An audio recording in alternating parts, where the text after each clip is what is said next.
Hey everybody, and welcome to the HRN show. My name is Grichuhin. I'm the Director for Advanced Lung and Heart Disease. If you haven't done so already, if you could do me a big favor and like and subscribe on the social media platforms like YouTube, Facebook, Twitter, Instagram, and so on. So, the topics we have a big topic from one of the questions that was drawn up after our live session from our last time on Tuesday. So the question is, okay, and I'll go over more of an introductory if you want, but the question is, this is from Pride Lafayette. I would like a tip or two on bathing. I can't go 1 minute without my oxygen, and it's so irritating. I just don't know what to say, and I don't know what to do. I used to bathe 3 times a day. Now bird bath is all I can do. It's called a quick bath. And I might do that once or twice a week, and that hurts energy levels, stay low. I am not going to give up, though. I am not going to give up. I just want to vent. Thank you for letting me vent that with First a question. of all, thank you for good that you're not giving up. Let's put it that way. So these things, and if you have any comments, questions or comments along the way, please don't hesitate to write in the comments section. We'll be happy to address those. So let's take bathing, for instance, okay? Now, are we talking about a bath or are we talking about a shower? Let's just make something really simple and easy. First off, is it hard to breathe during taking a shower or bathing? If it is, there are some remedies that we could do, okay? One thing that we can do is we can easily put, and this is kind of a recommended a remedy, but there are others. This one doesn't knock the ball out of the park all the time, okay, because some people don't like it. So one remedy is we'll take 2 tablespoons, maybe even sometimes 3 tablespoons of the Epsom salt, okay, that has, you might have seen it, that has spearmint, some type of menthol with it. And what will happen is as you spray the 2 or 3 tablespoons of that salt onto the shower pan of your floor, the moisture will wick through the salt and creating this aroma that in this case, let's say it was spearmint, let's say it was eucalyptus. Every time you breathe it in, menthol is a natural dilator and it'll make it easier to breathe. But let's take the physics on this subject a little bit and look at it a little bit more closer, okay? So, and this is not because I'm a science major and it's not because I'm a clinician. This is just what will happen. Heat, let's just take a temperature, okay? Let's say somebody has a high temperature. Not severely high, but let's take very high. Let's take 102 degrees. Okay, so you check your temperature sublingual, okay, right in the side of your tongue, and your temperature is 102. What would your oxygen look like? Like if you check with a pulse oximeter, what would it look like? Would it be high or would it be low? In reality, it would actually be very high. Okay, it would actually be very high, and that's called the dissociation curve. What happens is when there's no brain on a red blood cell, so it relies on temperatures and pressures. That's how oxygen releases out of a hemoglobin into a tissue, is through that pressure and that temperature. Where is the hottest point of your body? Center core. Okay, the coolest part of your body is the extremities. So if I take a thermometer, put it at sublingual, okay, and let's say I don't have a temperature, and it's 98.6, 98.7 degrees. If I put it under my armpit, the temperature is different. If I put it, let's say, rectal, the temperature is different. If I put it anywhere else, the temperature is different. Okay, so you have to imagine and understand that with a high temperature, the affinity attraction to that oxygen molecule attaching to the red blood cell is very high. To the hemoglobin on that red blood cell is very high. Meaning, let's say I'm a red blood cell, okay, and let's say this chair is a red blood cell, and I am the hemoglobin in that red blood cell. Okay, so I grab some oxygen, I release it. Okay, that's my job, is to release that oxygen. I transport over to the next one, I'll release some more oxygen. Okay, now if the temperature is very high, the affinity attraction is higher, I'm going to hold on to I'm going to hold on to the oxygen. I'm not going to release it. Those tissues need it, but I'm going to release it. I'm not going to release it, I'm going to hold on to it. If the temperature is very low, like you're hypothermic, the temperature is very low, the oxygen releases too quickly. Okay? The oxygen releases too quickly. So if you're in, do you ever see those warning labels, the warning labels on hot tubs? How long can you stay in the hot tub before it starts affecting you? You start feeling lightheaded, dizzy, your face starts becoming a little lighter, a little pale. How much time? It's usually about 12 to 15 minutes. That's it. Not hours. 12 to 15 minutes.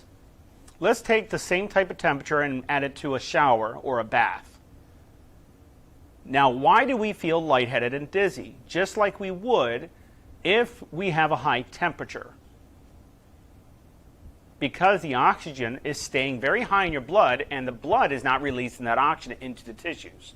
So when you put pulse ox on with a high temperature, most likely you'll see 99% saturations. And everyone's like, oh, that's great. But they don't understand that just because oxygen is in your blood doesn't mean it's being released out of your blood to feed the tissues its fair share of oxygen. So people, they'll see 100%, they're like, no, I'm doing well, my breathing is great. No, it's actually not. You're compromised because of the temperature. Is there a possibility that when you're taking a shower, the temperature of the shower is too high? I understand that maybe when you were younger or a while ago, you used to take a lot of baths and the temperature was fine and never affected you before. Because of this common problem, it is very common to feel very lightheaded because you have a lot of vasodilation happening, okay, with high temperatures.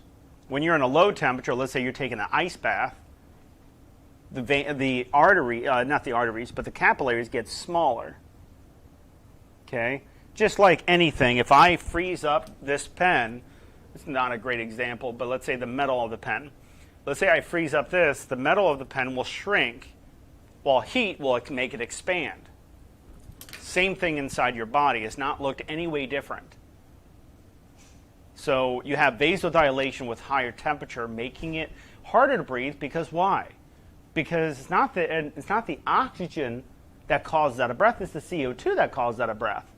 But you're feeling more lightheaded because of all that vasodilation, and your blood pressure drops a little bit. Because when something dilates, something has to fill that void in. Do you understand? When something dilates, it fills the void. If it compresses, shrinks, okay, the pressure increases. That's why they see a lot of health benefits from ice baths sometimes. If you ever heard of that, that's we find, especially in athletic positions, we find that very common. People take ice baths. Athletes take ice baths for its health benefits. Now, Alex, I have a quick question related to that. So what if you have like a fever? So I myself just got over a cold. Mm-hmm. I took probably about 5 showers in one day at one point. Sure.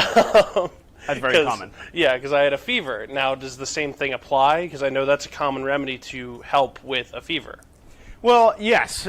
So it's not a great idea. I mean, there's pros and cons on this, but it's not a great idea if you have a very high temperature to go into an ice bath. Sometimes if the temperature is very high, we have no choice but to try to drop your temperature really quickly. On temperature, you don't necessarily die from a high temperature or low temperature. What you really die from is dehydration. Ask any emergency room veteran that's a doctor, an emergency room. When somebody, or a nurse, or specifically those two, NPs, nurse practitioners, or physician assistants, they should know this inside and out. If you're in a hot environment, let's say you have a temperature, what are you feeling? What are your symptoms? You're lightheaded, your balance is off, you're dizzy. Okay, when you lack oxygen, what are the symptoms of low oxygen? What are the symptoms of low oxygen? Not out of breath, it's lightheaded, dizzy, balance is off. Brain's not getting enough. But why? My oxygen, it says 99%. You're forgetting that there's five series of internal respiration. First, you have to bring the air into the lungs. At that point, it has to transport the oxygen in that air, because air is not oxygen. Okay? Air is not oxygen, for those that don't know. A lot of people find that very confusing. This is not oxygen. This is 21% oxygen. You have nitrogen, oxygen, helium, xenon gas. You have all the different types of inerts. Okay, so I breathe in the air.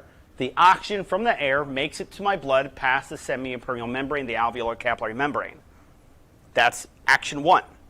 Then it has to, the oxygen from the lungs that just came out into the blood has to circulate throughout my body, giving off its fair share of oxygen. So the oxygen in the blood has to transport through another membrane into a specific tissue that needs it.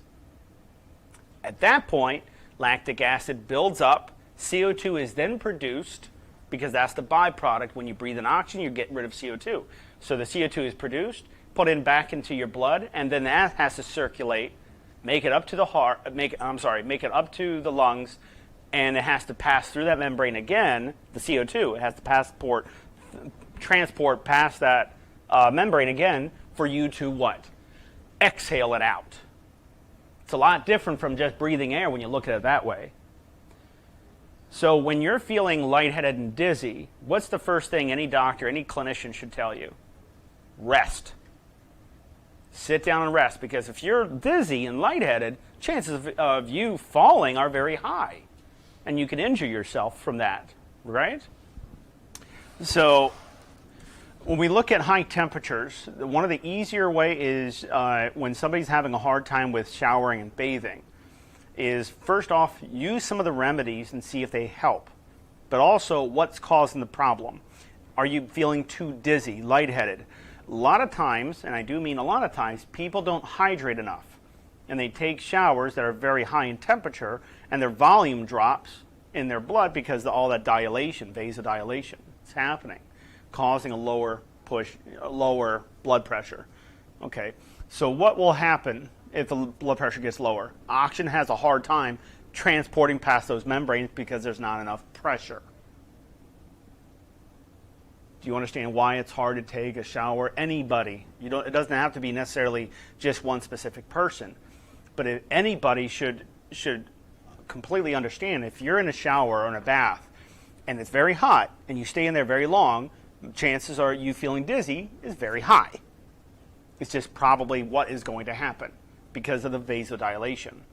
If that person was hydrating enough, the vasodilation will still happen, but you have plenty of fluid for the volume drop because you added more water in. You know, if you hemorrhage and you go in, let's say you're bleeding out, you go to an emergency room, what do they do? First thing, give you oxygen, put you on saline. Why saline? And most likely, depending how severe the bleed out was, you might need the blood transfusion, right? Okay, so why saline? Because your blood is made up of a lot of water. Okay, so we add water into it to get the pressure at a good equilibrium state, a good homeostatic state, which is usually around 120/70. We want to try to get close to that as possible. Okay, so the best thing to do is either drop the temperature down a little bit. Okay, it doesn't have to be ice cold. Okay, I don't think anybody likes ice cold baths sometimes, but drop the temperature down just a little bit. Instead of very hot, drop it down a little bit. I know a lot of people love to boil their skin off in the showers, and that's not the right thing to do. It is not very natural to do, and when we become accustomed to it and you try to change it, it becomes very difficult, of course. Questions?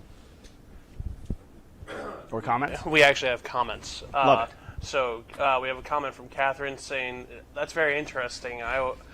She said she would always sit in the tub for a while and let her lungs get used to the room air, so it would be easier to get more done. So she thought she was getting more oxygen in in her own by herself without supplemental oxygen. No, it doesn't necessarily work that way. When somebody's on supplemental oxygen, what's the problem?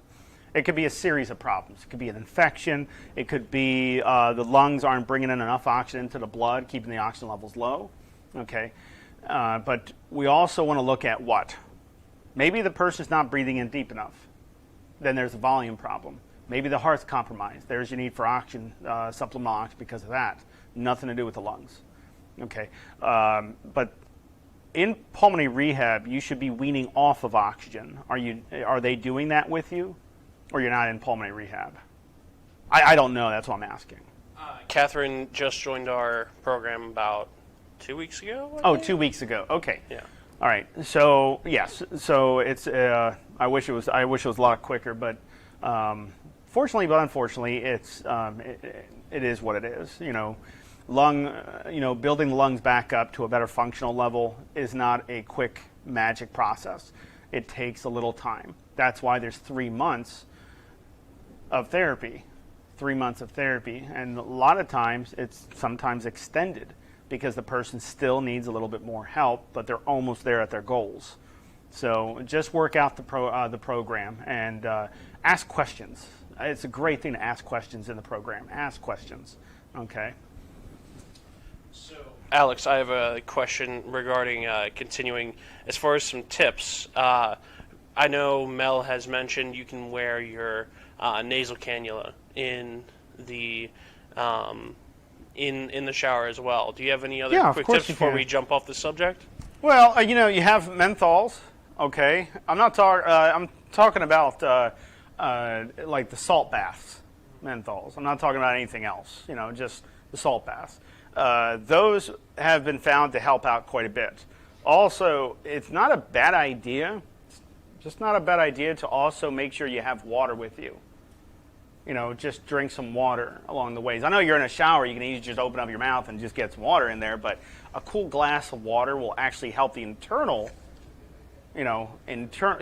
chilling out the internal side of your body a little bit. So cool water, actually is extremely beneficial when you're taking a shower if you have that problem. The other solution is, of course, drop the temperature down a little bit because the high temperature, the body doesn't like it. When you have too high of a temperature, what does the body go into? Falls asleep. In the worst way, the blood pressure drops. The body thinks it's dying. It's like being put in a very hot area. You can only tolerate it for so much, and the symptoms of dehydration should be well respected. The symptoms. You can say signs if you want to, if you're looking at somebody else, but the symptoms to dehydration, all you need to go into coma is 12% dehydration loss. When that water is very hot, you're also sweating in there. Do you ever take a shower after being hot? Your face is all red. You're sometimes sweating a little bit after you've taken a shower? Yes, of course. Body's trying to cool itself down. It's telling you, it's communicating with you, just sometimes we don't listen. Okay. So can you before we jump off this subject completely, because we do have a separate question from Pamela. When you say the body thinks that it's dying when it gets hot, when it gets warm, like that, is that exclusively for in extreme temperatures, like in a shower, or is it like if you let's say you accidentally fall off a roof of a house and it wasn't too far up, and you break a lot of bones, depending on which bones you break, but specifically any bone. If you break any bone, your endorphins kick in. It's a monomer of morphine, meaning that it will kick in just like morphine. So they're called endorphins. And when you break a bone, right away what should happen is that area becomes very numb. Not 100% numb, but numb. Okay, a little bit numb. And because now you're not feeling as much pain as when it originally broke, right? So your body's not necessarily dying, it's preparing.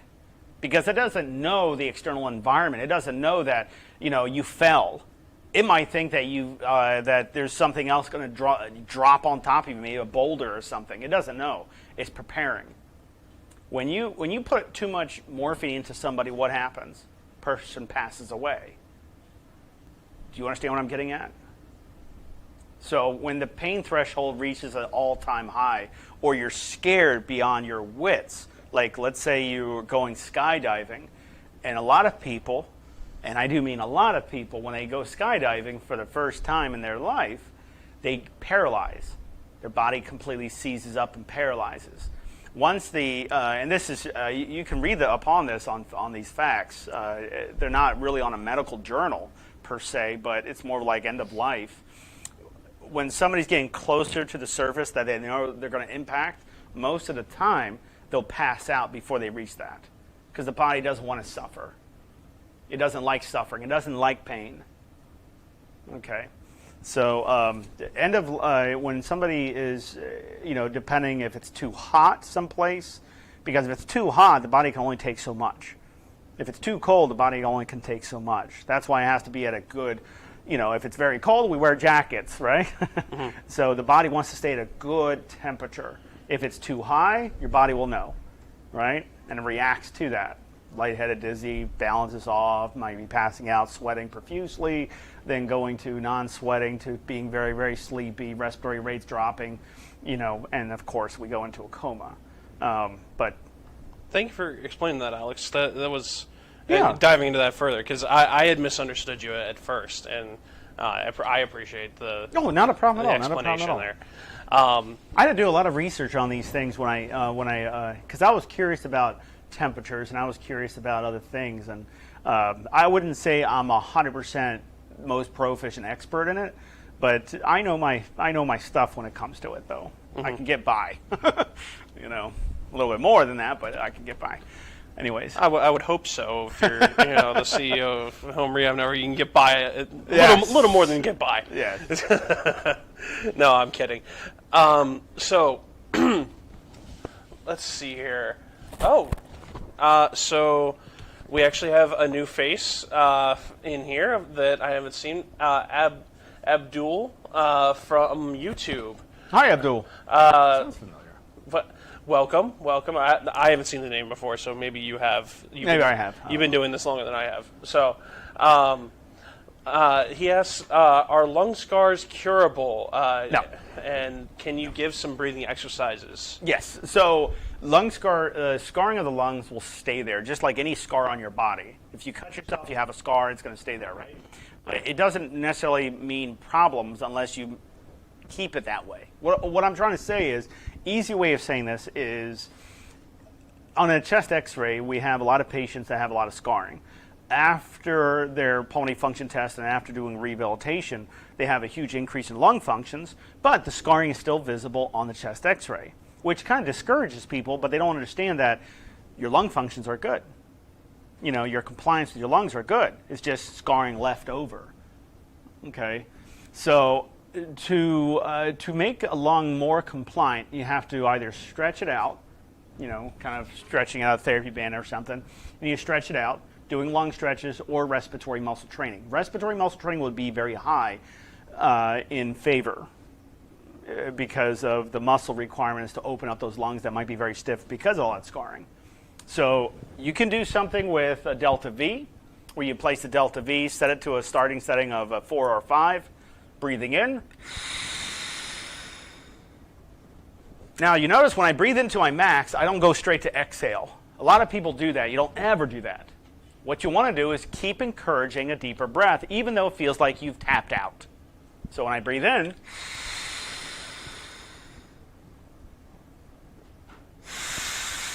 after I've inhaled, and let's say I've tapped out, and I try to keep inhaling for an additional 1 or 2 seconds, then I'll go straight to exhale. I won't go to my max and blow out. I will never do that. When I do proper respiratory muscle training, it's full. Now, let's say I don't have a delta V.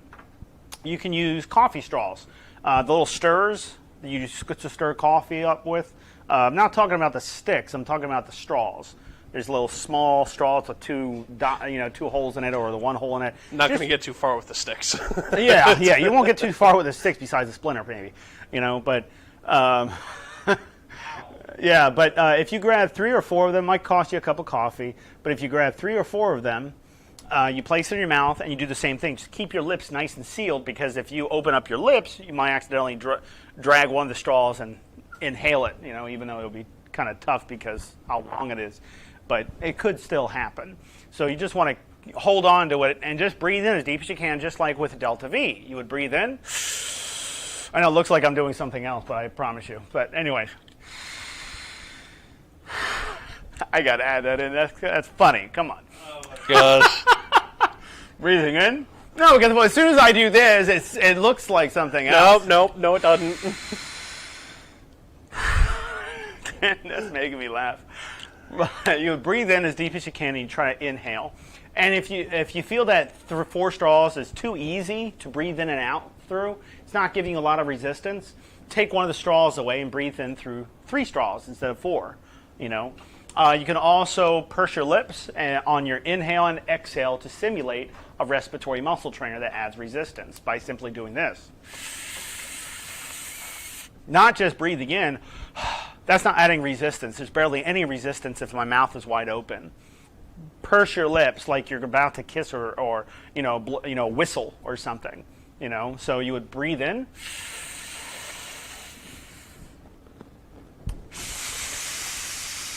Work on both inhalation and exhalation. That'll make your lung compliance very, very easy. Another way is taking a straw, not a straw, but a belt or a strap. And it could be elastic too. Even the therapy bands. Therapy bands. You could take something like this. Don't tie them. You just cross them and you pull your tension. You create your own weight. You pull tension. Make sure it's not on your stomach, it's on your ribs. Okay, then as you breathe in,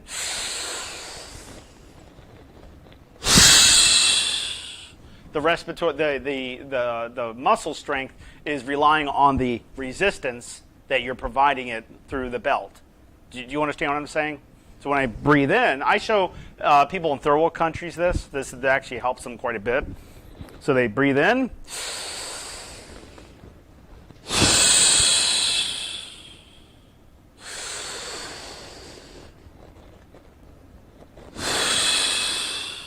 And that will add a tremendous amount of weight on those intercostal muscles and your diaphragm. You can even use like a towel or a thin blanket or something. Yeah, anything like that will work. Yeah. But doing that around 6 times a day, 6 times a day. I know it sounds like a lot, but this is your life. A lot of people. I was bringing up on our last show that a lot of people look at heart disease as being strict.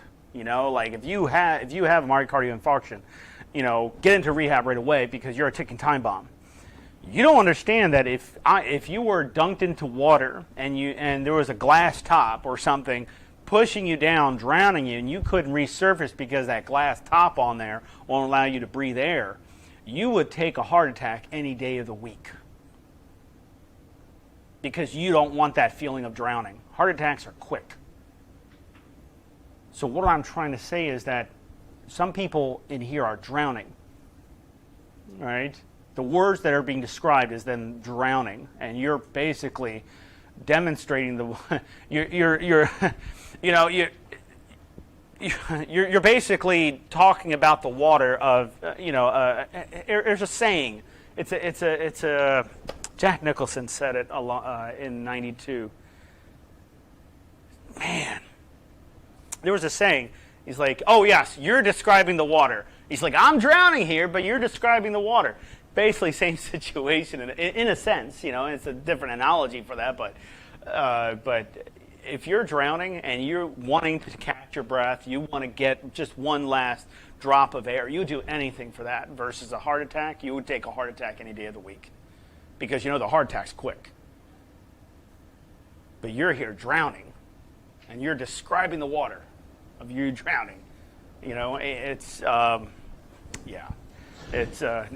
respiratory care, pulmonary rehab is essential for yourself. Rehabilitation is an investment in yourself because you're not buying anything besides rehabilitating yourself for a better life. to walk further, to be able to take baths, to be able to go outside and walk and play and do what you want to do, go around the park or something. But if you keep this going, this disease, and it just keeps progressing, it's just going to get worse. It goes without saying. Bless you. Thank you. So Abdul, and not just Abdul, but anybody that needs a link, I'm putting the link to our shop in the comments section, so that way you can get a Delta V if you don't have one, or any other pulmonary rehab. We only say Delta Vs because they're very inexpensive, and we use them in rehab all the time. I wish we can give them away, but there is a cost to make them and to ship them out and all that stuff, and we have to abide by standard regulation, of course. So I wish I can give them out, but I can't. So there's that, and then also we actually have a question as to why the Delta V and not the breather, and I think you can really expand on that question. Okay. That is for Maria from Facebook. All right, Maria, the breather doesn't have, I mentioned this many times, okay? The breather is just a highly advertised product. It's all it is, okay? It's a highly advertised product. It doesn't mean that it's better. And the reason why we don't use them in our rehab program, we used to for like a few months until we realized that that is not the product to use, because people were staying the same. So this is not me just saying this. This is done by look at all the patients that we've had and how many were successful. 98.7% of those people were successful based off the last investigative study with this program. We only use Delta Vs. The reason why is because there's no flow rate management system. Please, if you don't understand that, let me know. Because if you breathe in slow, when you're what speed are you supposed to breathe in to make the resistance accurate, to make the proper weight accurate? Like your muscles in your ribs need 12 pounds for the bottom part of your ribs. They need 12 pounds of muscle. You breathe in too slow through the breather, you might be only supplying it with 1 pound of weight instead of 12 pounds. But the faster you breathe in through it, the higher the resistance. Am I right or wrong? So what speed, it's a very easy question, what speed of inhalation do you need? That's what the Delta V does. It does that by attaching it to the incentive spirometer to manage and understand how fast you're supposed to breathe in and out. Which is something that the breather you cannot do. No, the breather doesn't have that. You can't even attach it to any flow meter. It doesn't have that. Now they added that in, that'll be different. But they haven't added that in. I've recommended that for quite some time, but they just want to advertise. So if I breathe in through here and I look at a flow meter to manage my flow rate, and I find that on a very high setting, I can barely lift that into the proper location for it to be, the proper speed. That lets me know that a 7 is too high.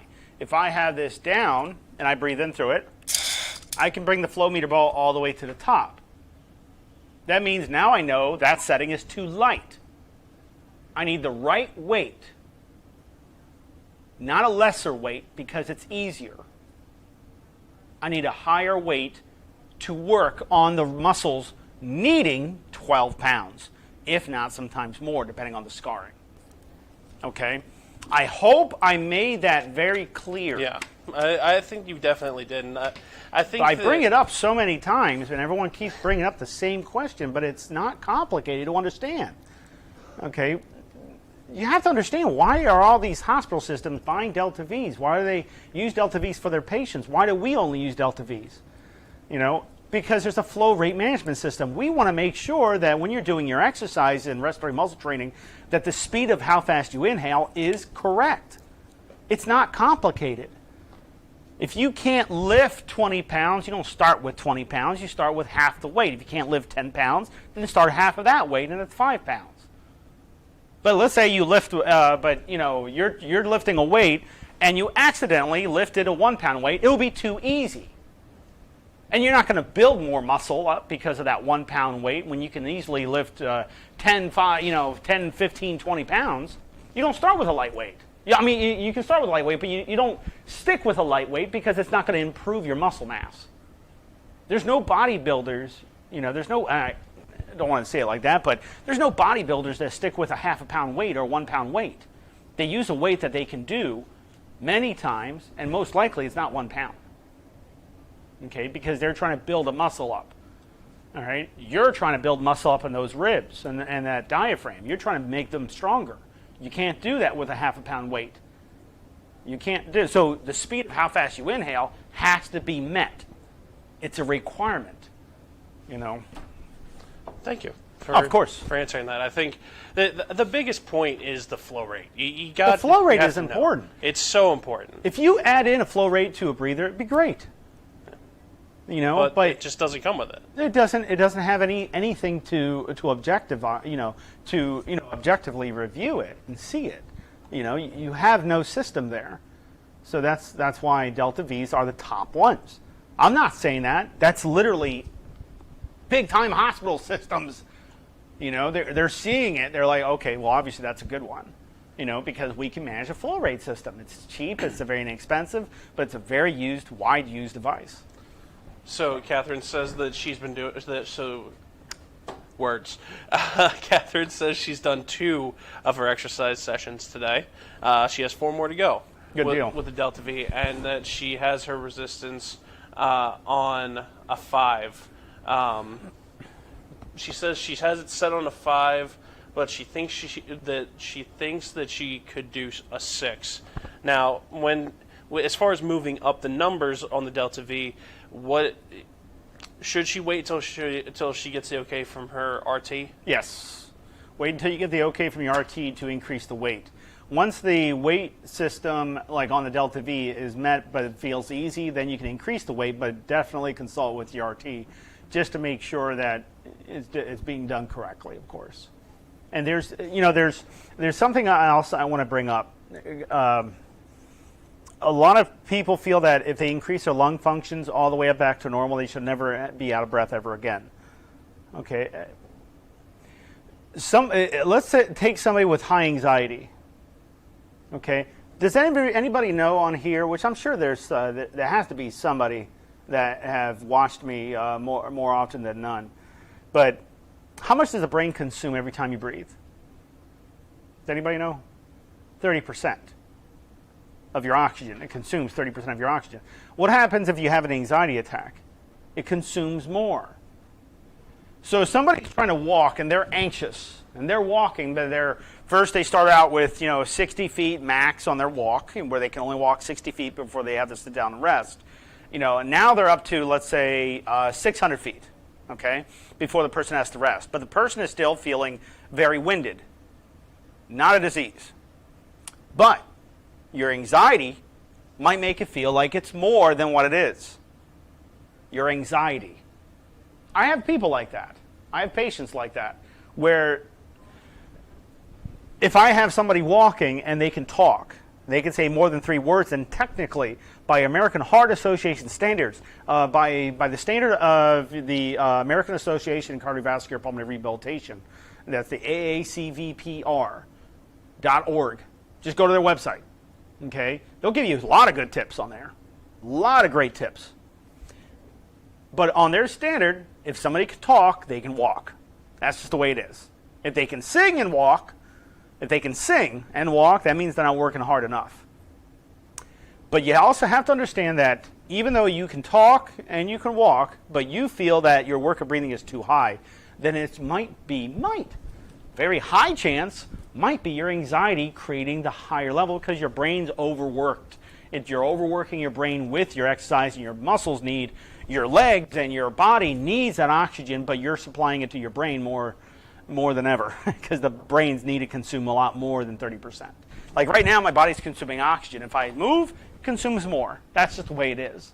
So I have to breathe properly, but also double check and see how bad your anxiety is. And how you can double check is, are you thinking too much? Are you worried too much? That's a good way of understanding maybe you might have a problem with that and might need to talk to a psychologist, a psychiatrist or psychologist to help with that. Not saying you have to take medications, I'm just saying, because that's what a psychiatrist will do. Well, I'm just saying is that you might want to look into that.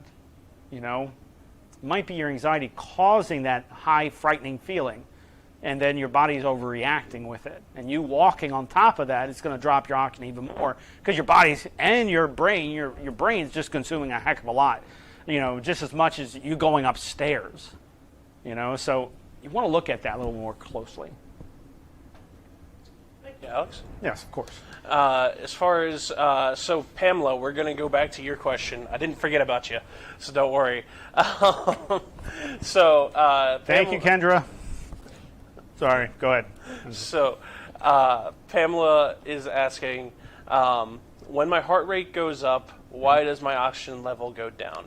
Now, this is one that we've covered before. Yeah, we covered this before, but that's fine. So, the heart rate is racing. Now, first off, why is it racing? Its job is to do what? Provide and supply, right? All right, supply. Okay. So, it's to pump blood that is nutrient-rich blood. Okay, it can be oxygen, it could be fluids, it could be all sorts of stuff. And circulate it, push it to those organs. So if your heart rate's very high, what is your body doing? It could be fighting a sickness, an infection, right? It could be fighting, it could also be working overload because you're exercising. The more your heart is pumping, the more it's trying to get rid of CO2, is trying to bring in oxygen. That's what its other job is to provide, right? So oxygen levels drop very easily during exercise if we don't breathe the right way during the exercise. If we keep the standard breathing of just like as I'm sitting still, breathing normal, and keep that same breath, that respiratory rate the same during my exercise, it'll never work. Because my body's needing more of it now.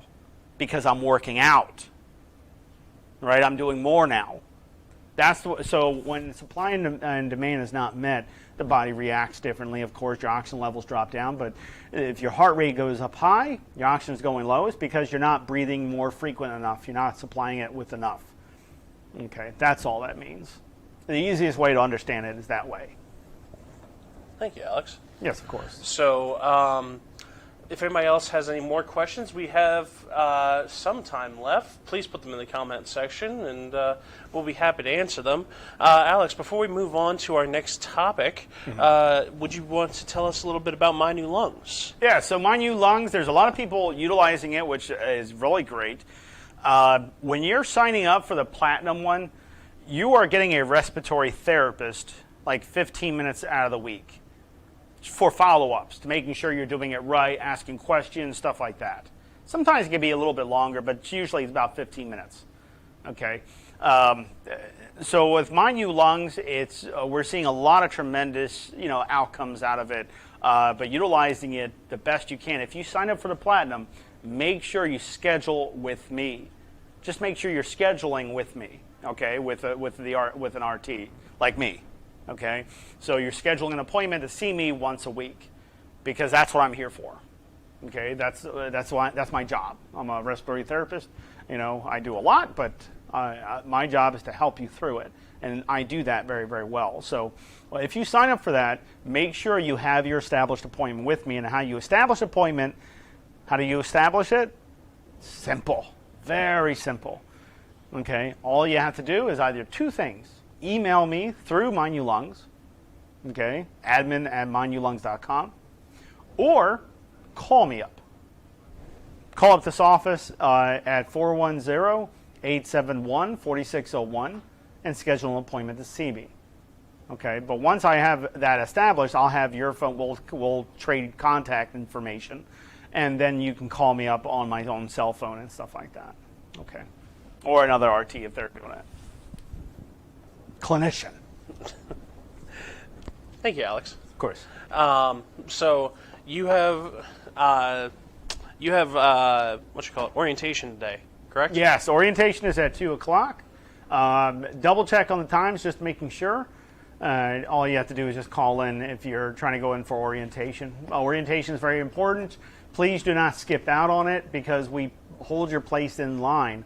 And if you skip out because you have an appointment or something like that, you just have to really try to organize yourself a little bit better and make the time that's necessary for somebody like me or, for orientation, because this is your health, All right. Well, thank you so much, Alex. Thank you. For answering those questions. I am putting the phone number for orientation in the phone number and extension for orientation in the comment section.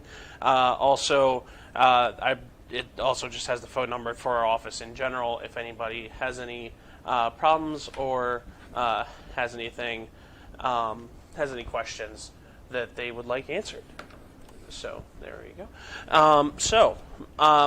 My next question: how can I maintain a fulfilling and satisfying life while managing COPD over the long term? Keeping up with exercises will be high on that list. Keeping up with your exercises. We have to exercise. We have to move around. Going grocery shopping is an exercise. You can cross that off your list if you're trying to exercise that day and you go grocery shopping.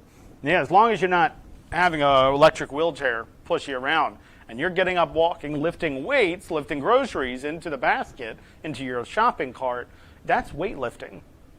Might be a mild set of it, but it's still an exercise because it does what? Increases your heart rate. Okay?